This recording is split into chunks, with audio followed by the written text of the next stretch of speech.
1.5 வயது குழந்தை கடத்தப்பட்டு ஒரு வாரம் ஆகியும் விசாரணை நடந்து வரும் போதிலும் இன்னும் குழந்தையை கண்டுபிடிக்க முடியவில்லை. என்ன நடக்கிறது விரிவாக பார்க்கலாம்.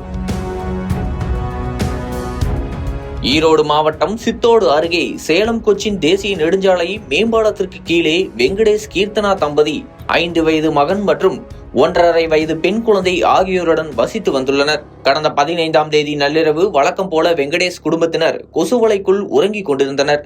சுமார் 1 மணியளவில் அடையாளம் தெரியாத நபர் ஒருவர் கொசுவலையை அறுத்து குழந்தையை கடத்தி சென்றுள்ளார்.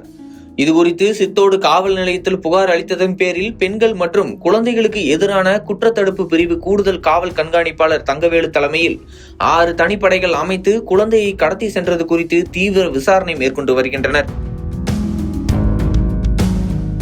தற்போது வரை தமிழகம் முழுவதும் குழந்தை கடத்தல் சம்பவத்தில் தொடர்புடைய குற்றவாளிகள் 66 நபர்களிடம் விசாரணை மேற்கொள்ளப்பட்டுள்ளதாக தெரிவித்த ஏடிஎஸ்பி தங்கவேலு, குழந்தை கடத்தப்பட்டு 7 நாட்கள் ஆகியும் தற்போது வரை எந்த ஒரு தடயமும் கிடைக்காமல் தனிப்படை காவல்துறையினர் விசாரணை மேற்கொண்டு வருவதாக தெரிவித்தார். மேலும் சம்பவ இடத்தில் குறைவான சிசிடிவி கேமரா இருப்பதால் கடத்திய நபரை கண்டறிவதில் தாமதம் ஏற்பட்டுள்ளதாகவும், ஆயினும் பல்வேறு பகுதிகளில் சிசிடிவி கேமரா காட்சிகளை ஆய்வு செய்து வருவதாக தெரிவித்தார்.